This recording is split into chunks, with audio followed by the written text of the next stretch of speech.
Good day. This is Dimitri Lascaris coming to you from Montreal, Canada for Reason to Resist on August 13th, 2026. We're very pleased to be joined again by our good friend, John Helmer.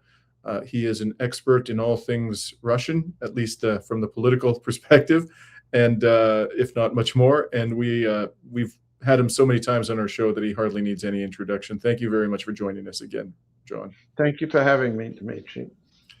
So, John, the U.S.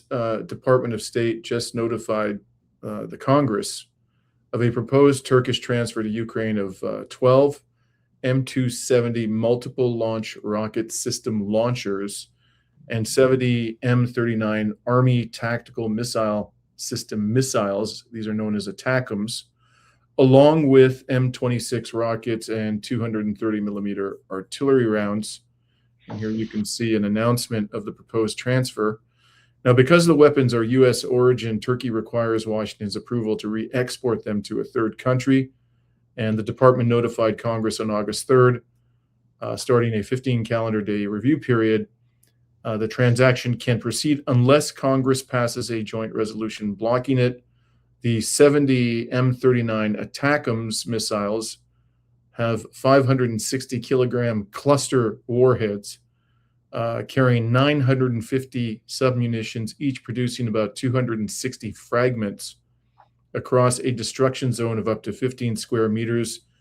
Obviously, a very destructive weapon. The deal also includes about 2,500 unguided 227 millimeter rockets with a range of about 32 kilometers, as well as 47,000 203 millimeter artillery shells. Now, these cluster munitions are so dangerous to civilians that US-based Human Rights Watch, which is certainly no friend of the Russian government, issued a statement urging Congress to block the transfer of these weapons to Ukraine. You can see the report up here, the statement up here on the screen. And the Deputy Washington Director of Human Rights Watch, Nicole Wittersheim, said, quote, dumping obsolete cluster munitions into a conflict creates a humanitarian liability for civilians that is tragically foreseeable. The impact on civilians of these more than 30-year-old inaccurate and unreliable munitions is what motivated 112 countries to ban the weapon by joining the International Convention on Cluster Munitions. So my first question to you, John, is has the government of Russia reacted to this news? And if so, what was its reaction? Not that I'm aware of yet. There's a reason for this, and there's a particular Russian sensitivity to this. Let me explain. In the first place, it's not the first time that ATACMS have been used against Russian targets on the Ukraine battlefield in the Ukraine war. There was the first ATACMS operation occurred October 25, 2023. The missiles were intercepted successfully on the Russian side. Operationally, from a Russian point of view, this new deal, just talking about its military operational effectiveness, is inconsequential.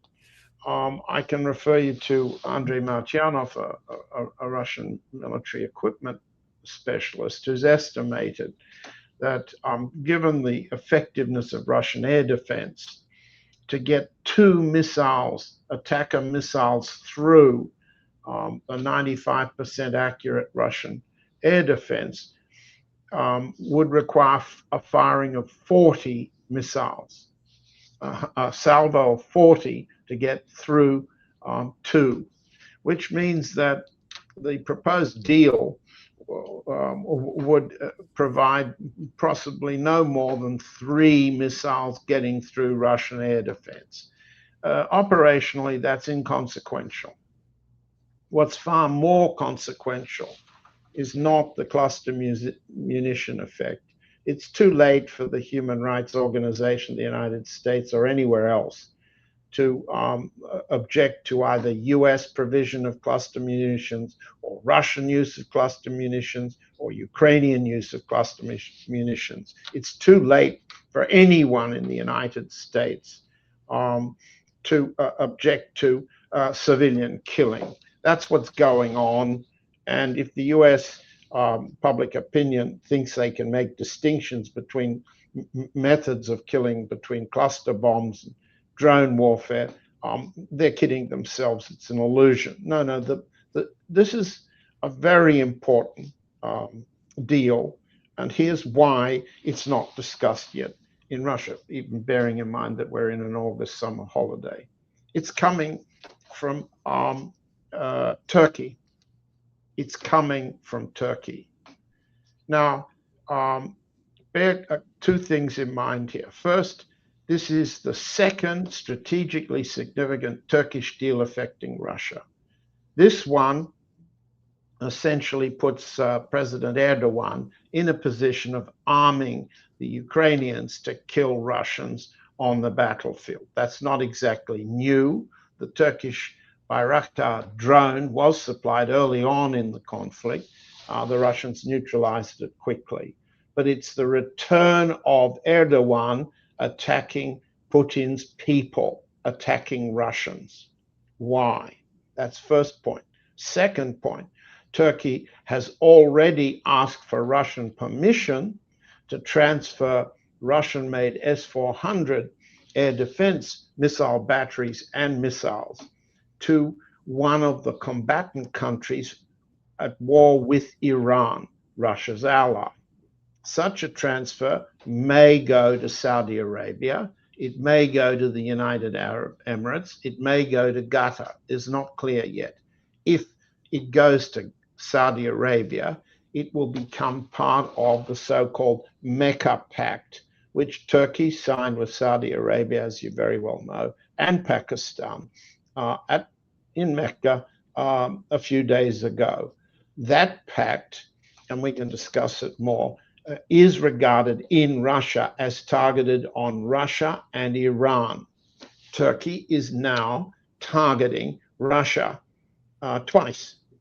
Let's also make clear that a transfer of the S-400s to a combatant country against Iran violates the Iran-Russia strategic partnership, which clearly prohibits one party or the other, Iran or Russia, aiding a third country in aggression against either one. So here we have two major Turkish deals.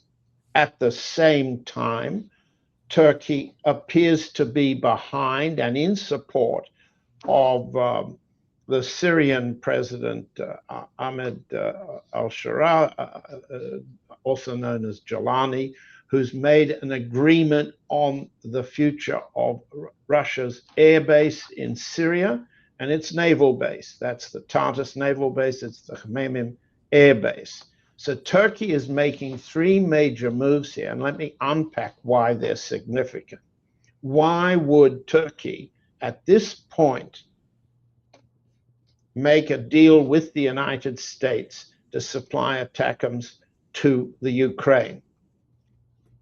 Especially at this point, because the Ukrainians are busy attacking Turkish vessels exporting vegetables and fruit into Russia. An attack on a Turkish vessel occurred off the Russian coast quite recently. And second, the Ukrainians are busy attacking Russian and other vessels carrying coal to Turkey, carrying oil to Turkey, carrying wheat to Turkey and other Middle Eastern countries. Why would Turkey aid a state which is busy attacking Turkey's interests? That's one question. Possible answer, because the Americans want it, because the Trump administration makes it a condition of Turkey to receive the F-35 aircraft, which it's been negotiating for some time, as you know. So we have a very complicated situation here in which the significance of this deal is what signs it sends of the Erdogan regime becoming more confident in attacking Russia and Iran at the same time. That's the context. Those are the questions. Mhm. Why aren't there Russian objections yet? Because Russia has a policy of such sensitivity to Turkey, because Russian dependence on Turkey as a NATO member that doesn't comply with NATO sanctions against Russia, the sensitivity towards Erdogan and the sensitivity towards Turkey is so great, while the US is busy trying to lock up the Bosphorus Strait, bottle up the Black Sea. That's another issue the Americans are pressuring Erdogan to agree to. A new regime for the Straits of the Bosphorus that would end the Montreux Treaty of the 1930s, that would modify Turkish control of the straits. The Americans want to do that in order to begin to supply gas to Turkey while they're busy encouraging the Ukrainians to attack Russian gas supply to Turkey. So there is a great deal going on here, Mhm. deal by deal. And Turkey is becoming increasingly confident of its regional reach, and that means reach against Russia to the north and Iran to the east. So I definitely want to come back, John, to the Mecca Defense Pact. I was going to plan to reserve that for the latter part of our discussion. Sure.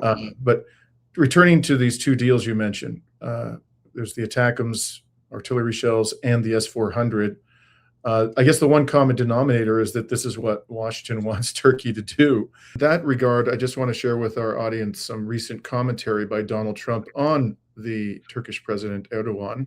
And I think that Erdogan look, he loves Turkey, right? He's doing a great job. He loves Turkey.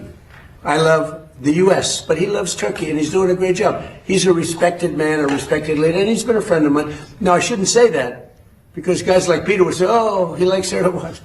He likes Erdogan. No, Peter won't. Peter doesn't. Some of the others, let's say. But Erdogan is a strong man, but he's been everything I've ever asked him for, he's done.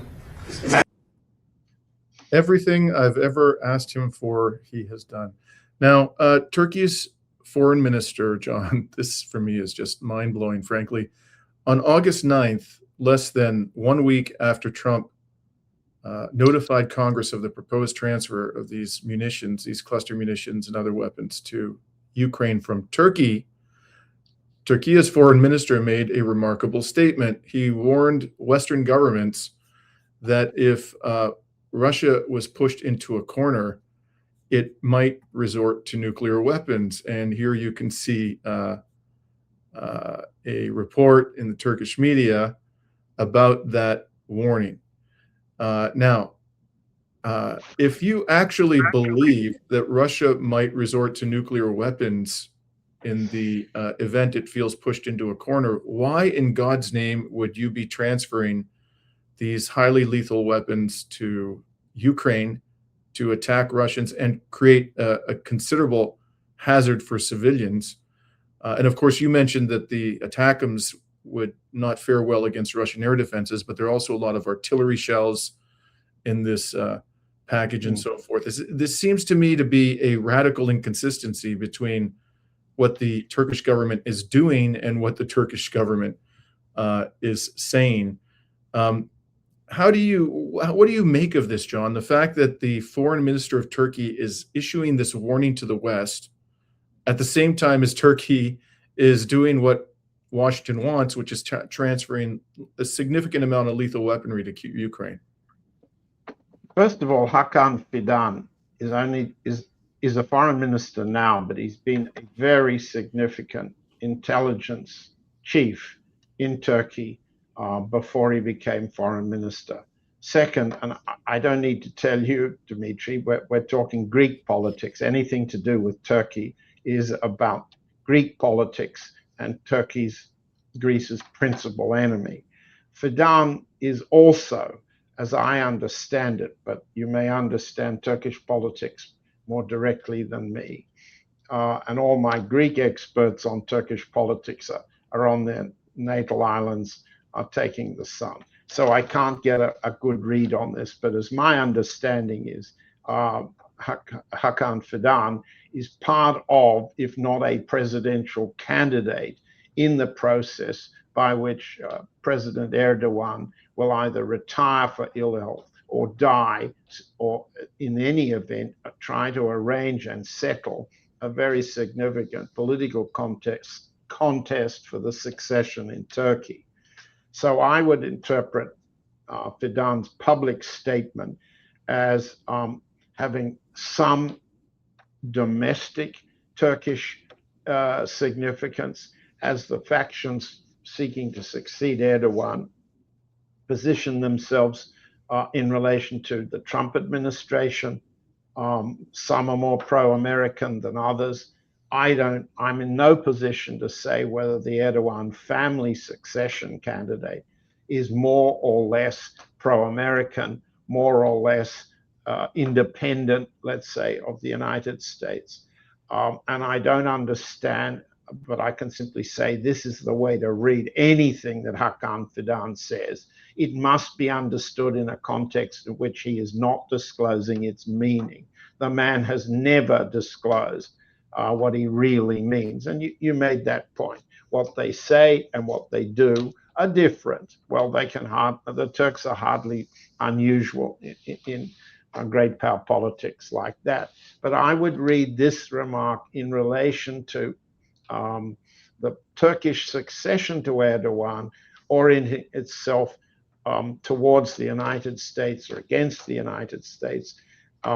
And these deals are also part of this process because they benefit particular Turkish commercial interests, who in turn have particular interests in the succession. However, the point Fidan makes, if we took it literally, the point you put up on the screen, is the kind of line that the Turks are now running to defend their Mecca pact. In other words, they are saying, as I understand from reading Turkish think tank opinion pieces and other Turkish press, what they're saying is that the pact that was signed with Saudi Arabia and Pakistan is not aimed at anyone else, that it is a defensive arrangement to deter aggression in the region. It's a peacemaking pact, and everyone who wants peace in the Middle East is invited to join. That's, as I understand it, the kind of op-ed gloss which Turkish military and civilian officials are giving to the pact. When Fidan says that Russia might opt for nuclear weapons, he's not saying anything that reflects Turkish intelligence or understanding that's special. It's been very clear, and the Russian side has been making it clear. And we've talked about this on your program before, and we've talked about that part of the Russian think tank establishment that is advocating escalation to tactical nuclear weapons against NATO targets. So Fidan is not saying anything new. He's not disclosing anything that the Turks would understand about Kremlin politics, although I have to point out that the Turks have penetrated the Kremlin political staffing for years. They have very effective lobbying, very close to President Putin, especially in the person of his spokesman, Dimitri Peskov. His daughter has been an employee of the Turks for some years. There's nothing new in knowing that, but I'm simply emphasizing that Turkish intelligence on what Russia will or will not do is a lot more interesting, and Fidan knows it, than what he said. So he's posturing as a Turkish peacemaker for the region. Whether he thinks, and you made the point correctly, Dimitri, that supplying cluster munitions, ATACMS, launchers, and other munitions to the Ukraine would deter the Russian side from going nuclear. He's by no means a fool, Hakan Fidan, and he doesn't mean that at all. So, John, this brings us to the subject you and I have been talking about during our last several discussions, the whole question of deterrence. You and I have talked about what it would take for Russia to deter the West from escalating the war. Russian Foreign Minister Sergei Lavrov recently gave an interview to TASS in which he stated that the West's constant attempts to deceive Russia is causing Russia to lose patience. And here you can see a summary of the report. I believe this was posted by the Russian Ministry of Foreign Affairs. Key points. As for our Western partners' constant attempts to deceive Russia, our patience eventually runs out. It was no coincidence that shortly after the start of the special military operation, the president of Russia summed up our relations with the West and Europe by saying, quote, "There is no going back to the way things were before February 2022. The slogans of inflicting a strategic defeat on our country, of decolonizing Russia, have resurfaced in the West once again, an explicit euphemism for breaking up our country," and so forth. Now, this is not the first time by any means that the foreign minister has used this language, running out of patience. In fact, he used it all the way back in January 2022. This is, about 5 weeks, I believe, before the special military operation in Ukraine began. And he said that we have run out of patience, calling for the West to respond quickly to Kremlin demands, which obviously the West did not do. So it doesn't seem that Russia telling the West that it's running out of patience is deterring the West from escalating the war, John. So I guess do you agree with that assessment? And if so, what is your current thinking on what it will take for Russia's government to deter the West from continuing to escalate this war?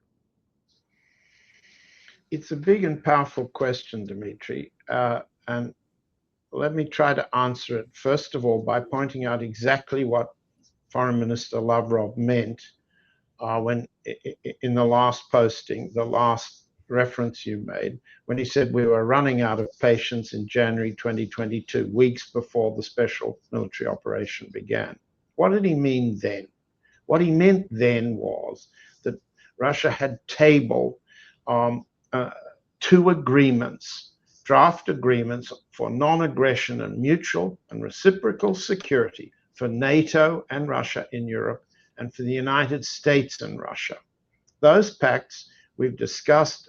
For those who haven't read them, they will find the texts December 17, 2021 in Dances with Bears, my website.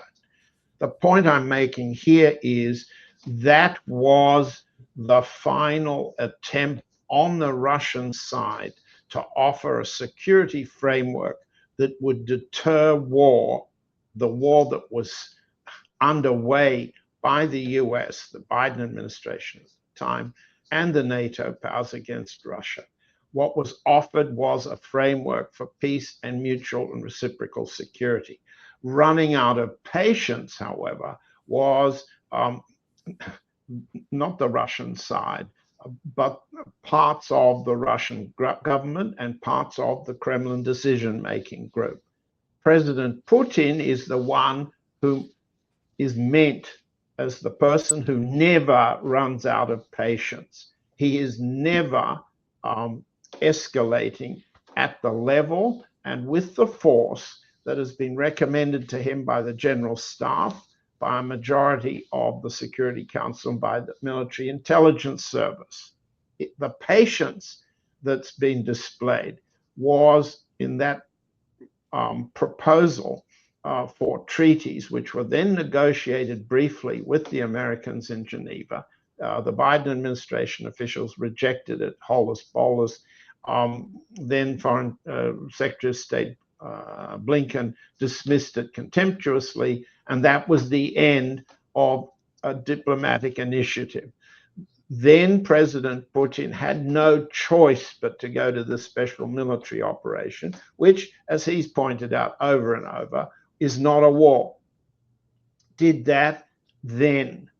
Did the initial special operations of the special military operation deter the escalation on the Ukrainian side? No, no, that's not what happened. And without retelling the story, the patience that we're talking about here that hasn't run out is President Vladimir Putin's patience.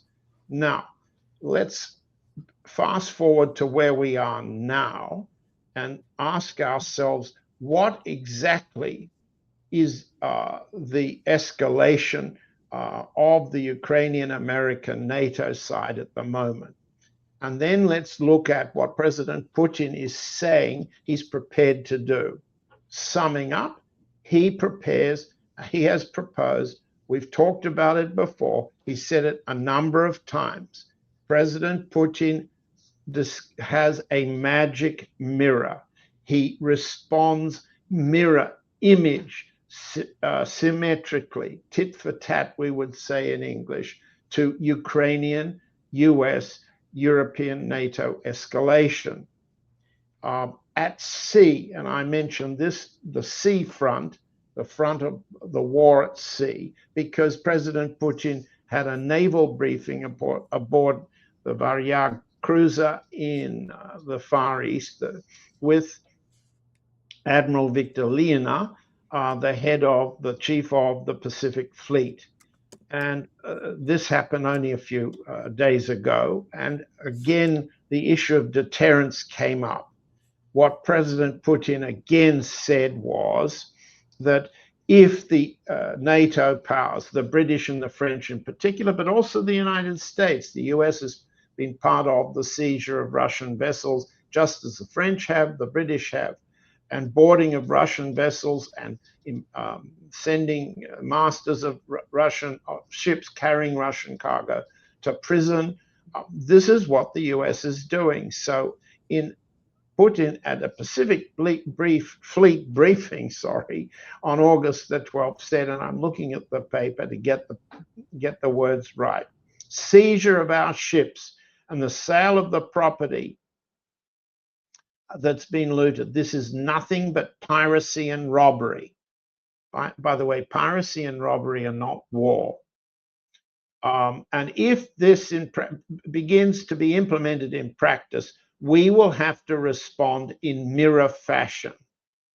That's what President Putin said at the Pacific Fleet briefing. He was then followed by Admiral Victor Liena, who then said, this is a new threat. That in the exclusive, he was describing how where the targets might be. In the exclusive economic zone of the Russian Federation along the islands of the South Kuril Ridge, that's in the Sea of Okhotsk, Pacific Ocean, off the east coast of Russia, only in the exclusive economic zone of Russia, between April and August of this year, there were 1,001 ships, of which under the flag of unfriendly states, 379, 273 dry cargo ships, 71 tankers, including 26 vessels of the UK and 9 of the French. With Western, I'm again still quoting, with Western states actively involved in the transportation of goods in the interests of ships flying the flags of third countries, this is in fact their shadow fleet. We have the forces for inspection and detention of vessels of unfriendly states and their shadow fleet. We have interdepartmental cooperation. We are ready to proceed to these tasks.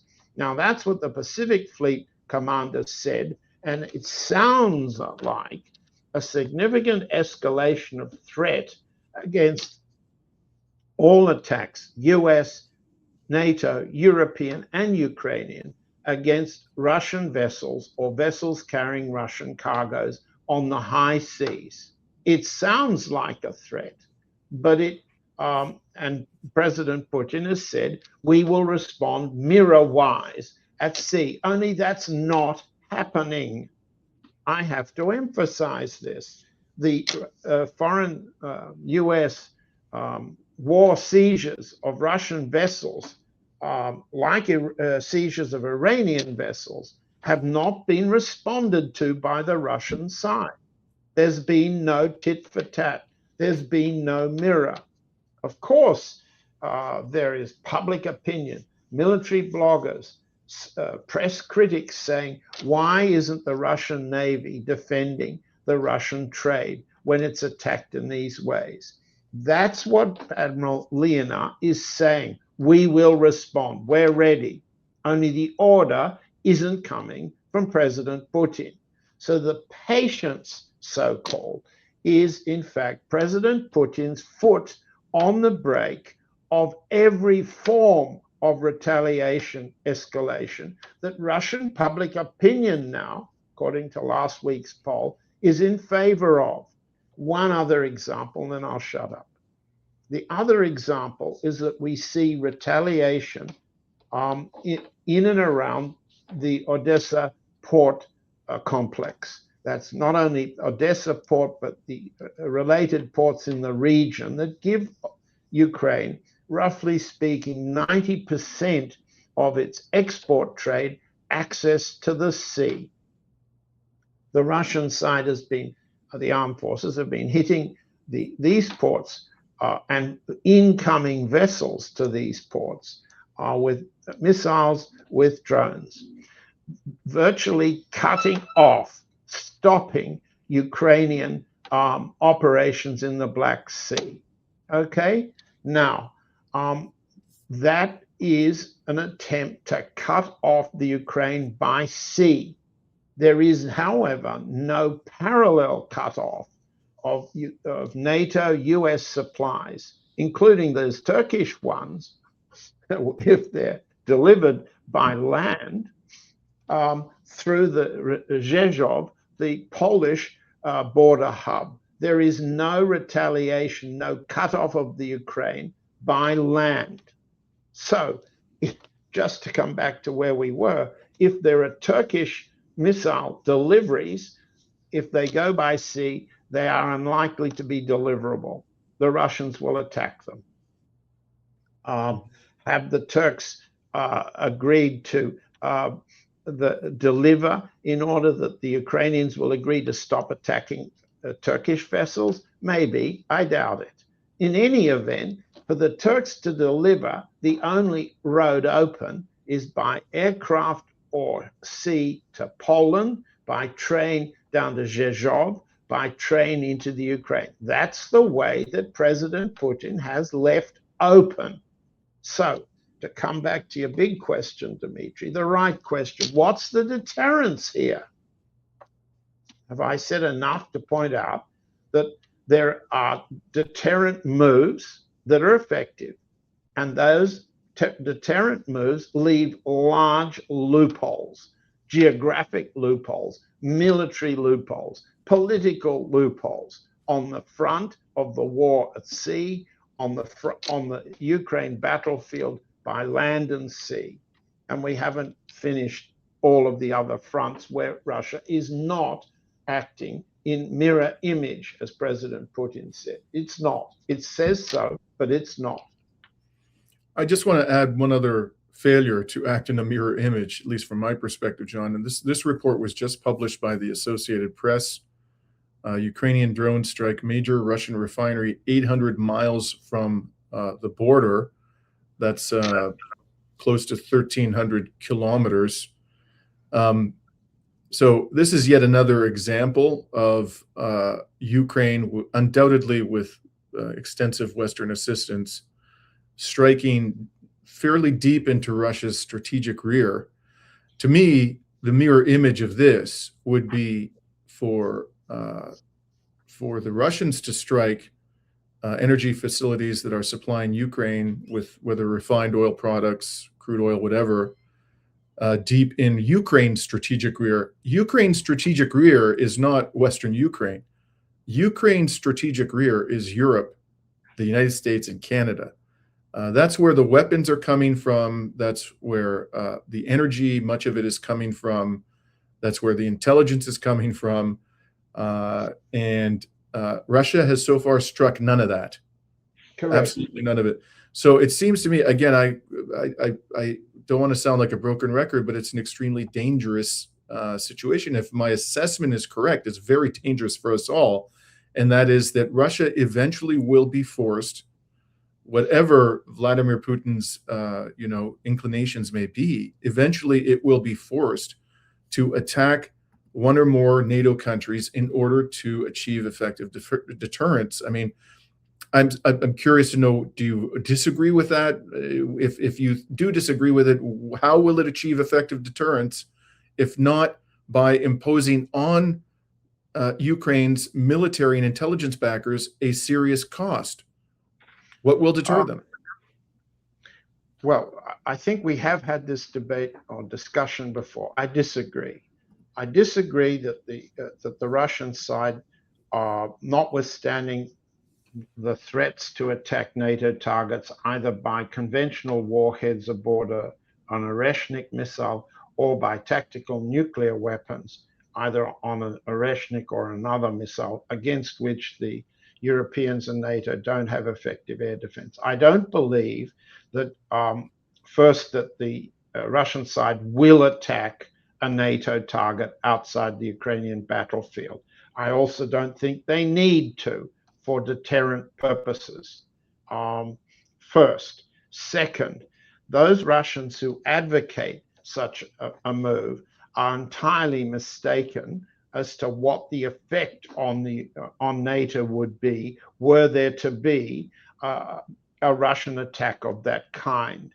You don't deter the NATO powers who are committed to permanent war against Russia, just as Lavrov said, to break Russia up into pieces, to destroy Russia as a significant European power. You do not deter those committed to this permanent war by escalating even to nuclear exchanges. What you get would be a rally round the flag and mobilization on the NATO side. You would have even more evidence than Chancellor Merz or President Macron or the new Prime Minister of Great Britain or any of the others, the Finns, the Swedes, the Norwegians, the Danes, and so forth. What you would have would be, we told you so, this is what Russia has done.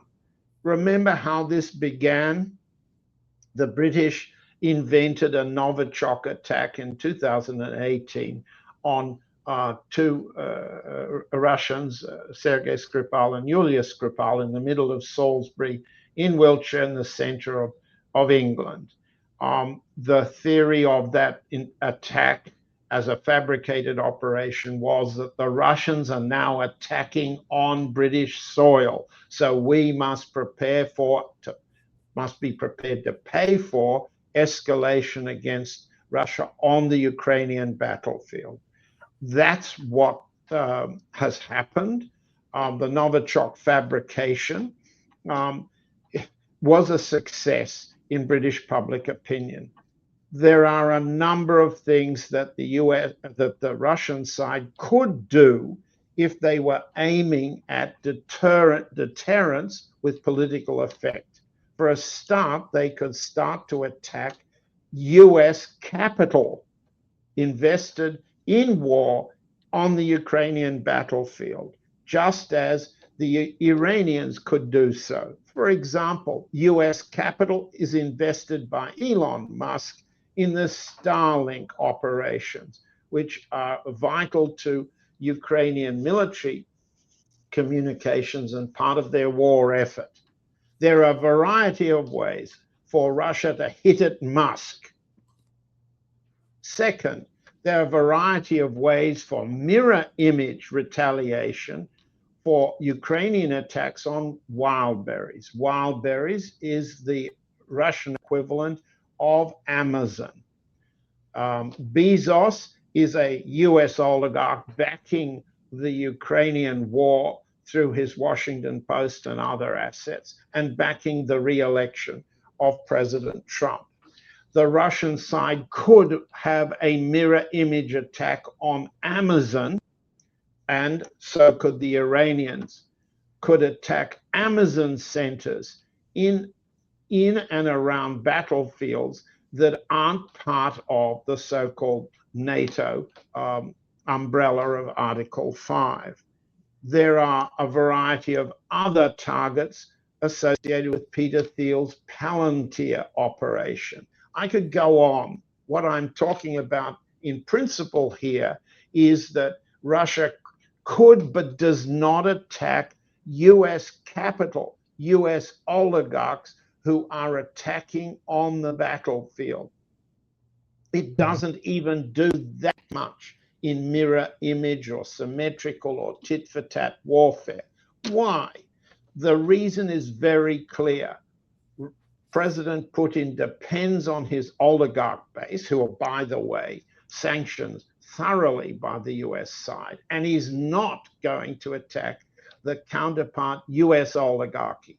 That is President Putin's, as it were, interlocutor for his special representative, Kirill Dmitriev, to negotiate some form of pause in war, peace agreement, or economic cooperation between the two powers. Kirill Dmitriev negotiates with the US capital representatives, Witkoff and Kushner, right? If to start with, the Russian side were prepared to mirror image and fight against US capital the way in which the US and the Ukrainians are fighting against Russian capital, there would be a clear unwelcome sign on the Kremlin wall against Stephen Witkoff and Jared Kushner returning. And yet, over the last few days, you've seen anonymous Russian officials out of the Kremlin saying that if Witkoff and Kushner go to Kiev, as President Trump said they would be doing, they would be welcome back in Moscow. What have they got to talk about is not a subject for public debate in Russia. But let me point out, and I'm reaching for my papers, that Kirill Dmitriev has just endorsed in a spate of tweets the role, the positive cooperative role of these two representatives of US capital at war with Russia, Witkoff and Kushner. Dmitriev has congratulated Witkoff on facilitating and negotiating the Russian agreement to release a drunken Marine who went to prison in Russia for violence on a train. His name is Gilman. I've forgotten, I haven't got the papers in front of me. Can't lay my hands on them. Robert Gilman's release was 48 hours ago. Both Secretary of State Rubio and Kirill Dmitriev on the Russian side have congratulated Witkoff as helping to negotiate it. That suggests that Witkoff is able to negotiate directly with President Putin for his approval to release this chap who went to prison in Russia for assault while drunk. Okay? And it's not enough, because both Trump and Rubio have announced we want more Americans out of Russian jails. Okay? What is happening here is the opposite of mirror imaging. It's the opposite.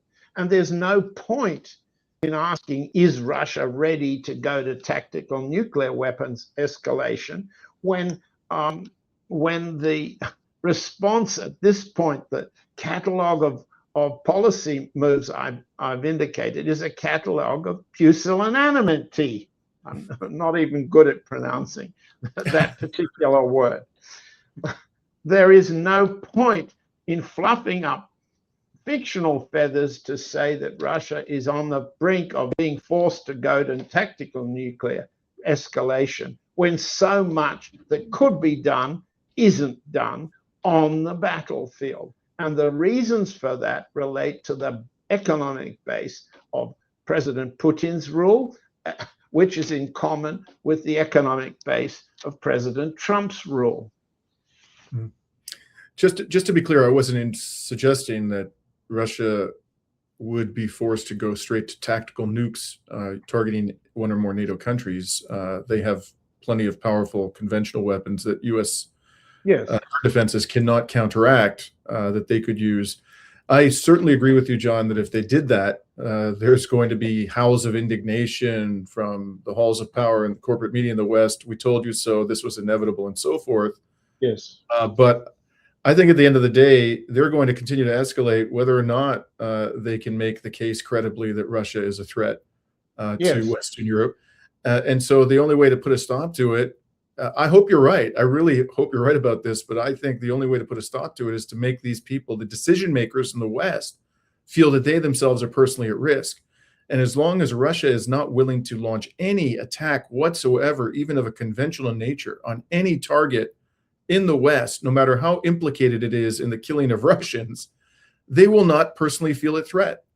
I think that's ultimately what it's going to take. But as I said, I very much hope that you are correct in this, because who knows where that escalation would lead. In any event, let's, because we're running out of time. I do want to talk to you about the Mecca defense.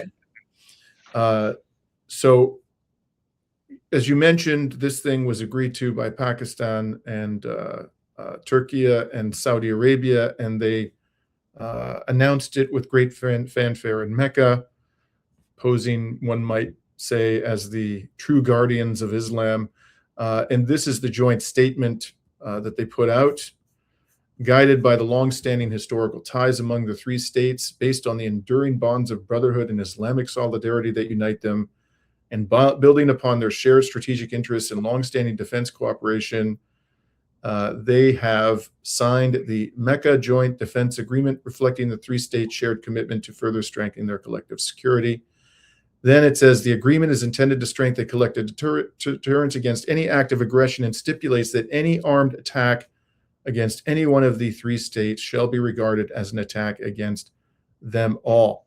And it further provides for the enhancement of all aspects of defense cooperation among the three states. So as far as I know, John, they have not actually published the agreement. Correct. All we know about it is basically what they put in the statement. That's pretty much all we know about it. In fact, there may not be anything more detailed than that. Absolutely. And it's a huge PR stunt. But let's go on. Yes. I agree completely. I'm glad you raised that.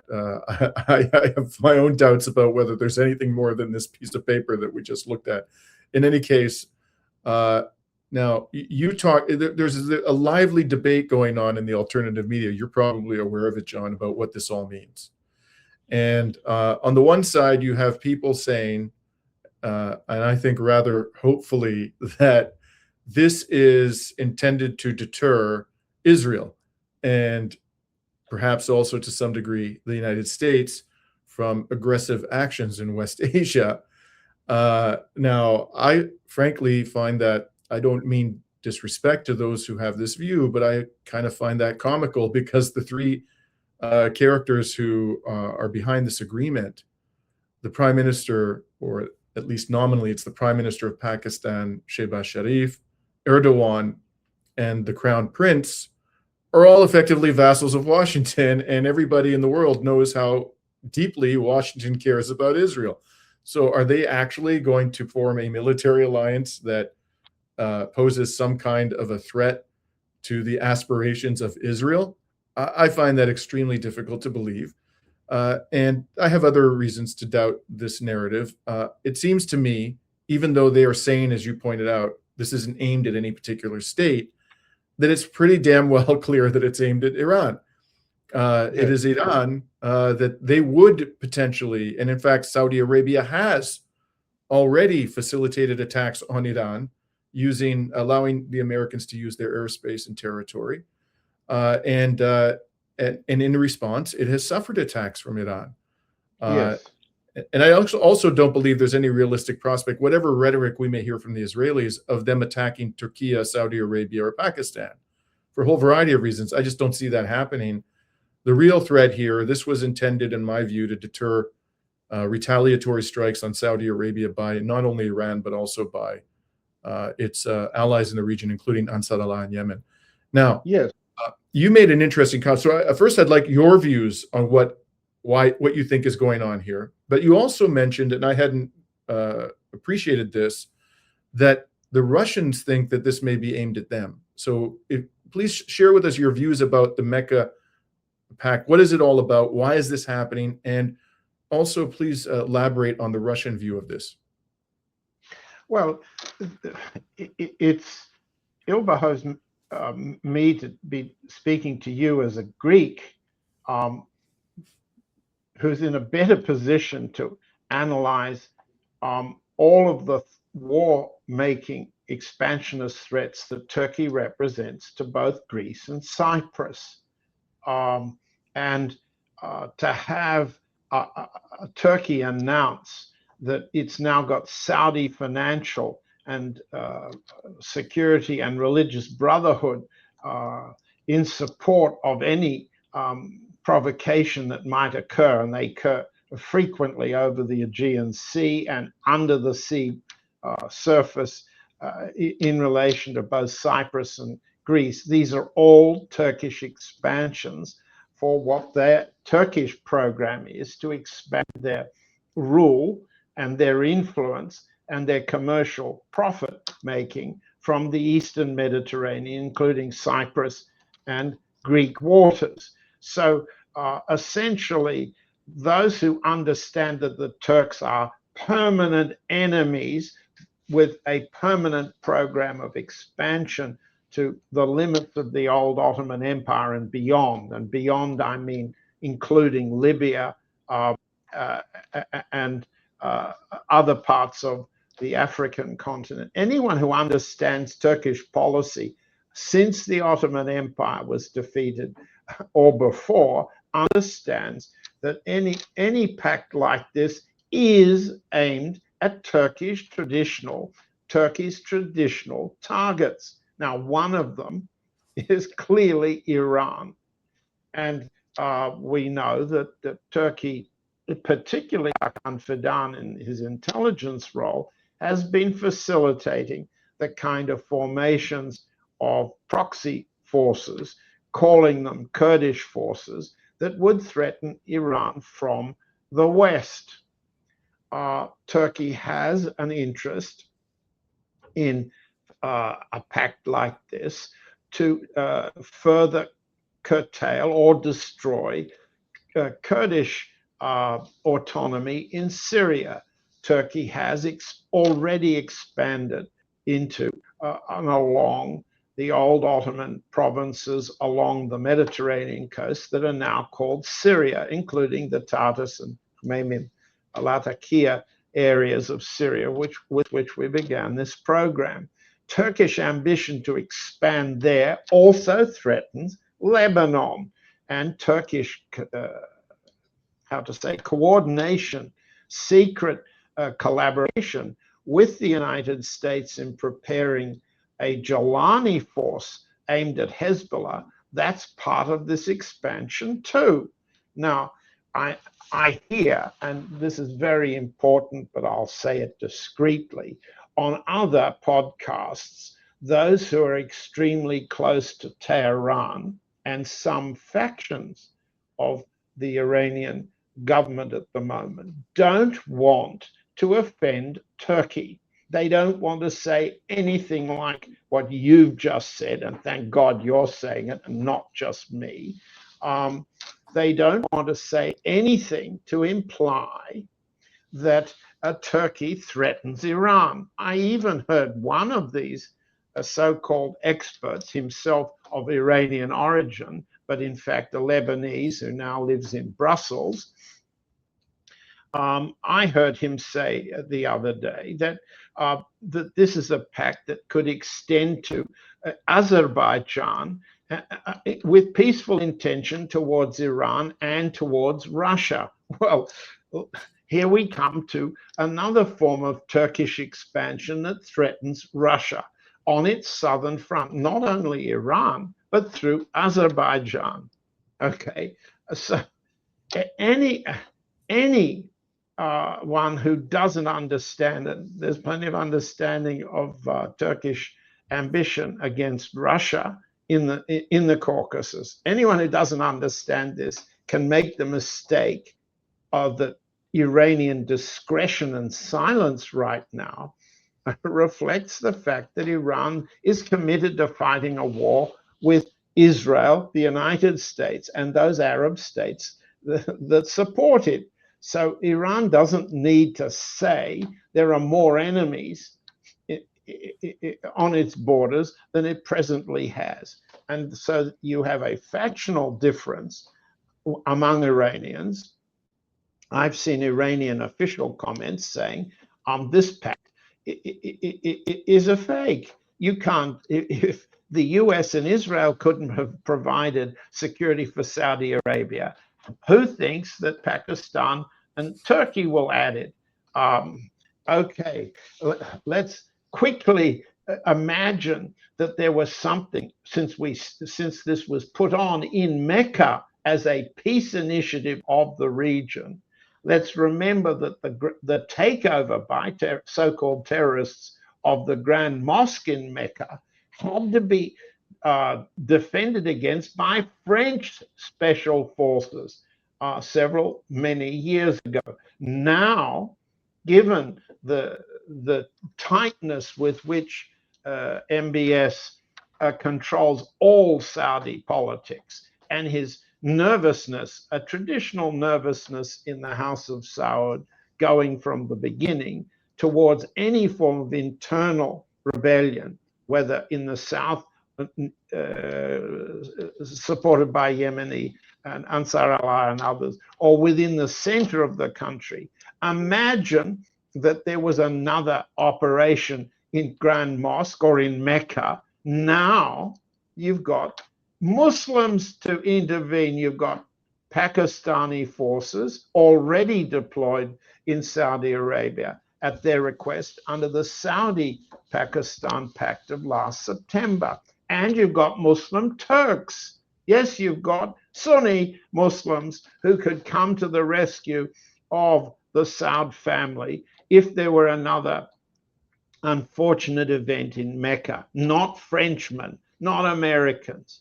So one could go on and on through each of the internal domestic security problems of these states, and understand that this is a pact designed to meet some of their internal security problems. The succession problem in Turkey, the lack of any funds, the bankruptcy of Pakistan, all of these things have to are getting from this pact some ambition for on the one hand financial aid, on the other hand cannon fodder, manpower for the weakest of the states in Saudi Arabia, in a way. All of these things are happening, and they reflect multiple interests. This pact is also aimed at India, and let's be very clear about that. India has a strategic relationship with Russia. It's at war with Pakistan. This pact appears to involve Turkey and Saudi Arabia. Let's say Turkish intelligence and military power plus Saudi money would now be potentially aligned with Pakistan if Pakistan provokes another so-called terrorism incident as part of its war against India. All of these things, all of these targets, we've only got enough time to summarize them, are part of US imperial planning. Obvious. There is no doubt that the US wants to attack and break up Prime Minister Modi's current federal power in India, and if necessary, break up the future power of India as a federation into the pieces that the US empire wants to explode Russia into pieces, into the pieces which the US empire has managed to place and explode Syria already. Okay, so and undoubtedly they have the same goal for Iran as well. Exactly the same goal. Yes, thank you for adding that. We could go on and on, exhausting the patience of our listeners.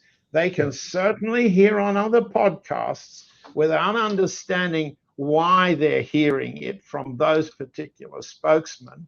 that this is a pact that's a big blow against the United States and a big blow against Israel. To be blunt, that's nonsense. Second, it reflects factional politics that those spokesmen don't wish to disclose. And third, it fails to understand anything at all about the internal politics of the three states, Turkey in Syria, for example, Saudi Arabia against Yemen, for example, and Pakistan against India, for example, to understand why this is part of a US imperial plan, which under Trump family management manages to make lots of money for the partners, for the three of them. Yeah.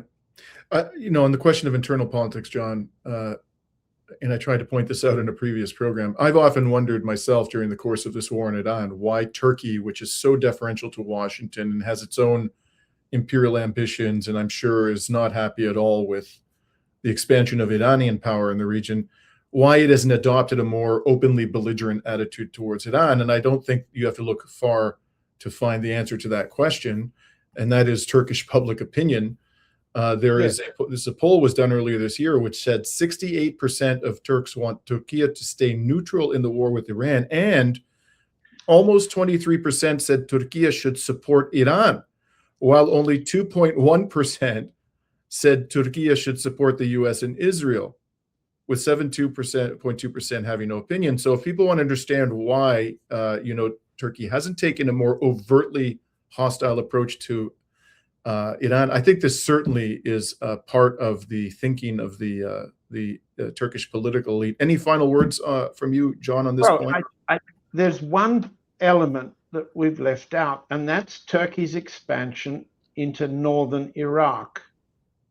Turkey is now buying equity in Kurdish Iraq or Iraqi Kurdish oil production. It's not now simply limiting itself to taking by transit oil produced in Mosul and the Kirkuk region, the so-called Iraqi Kurdish region, which has been shipping oil through Turkey, and the Turks then ship it off to Israel or wherever they wish to move it.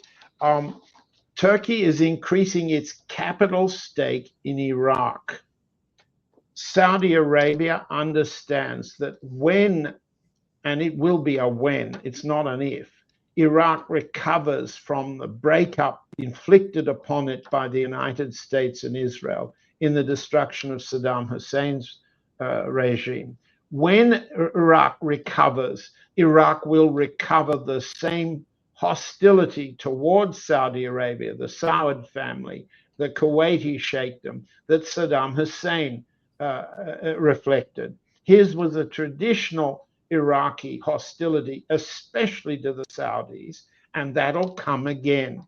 This pact enables Turkey to expand into northern Iraq, capital-wise, controlling capital.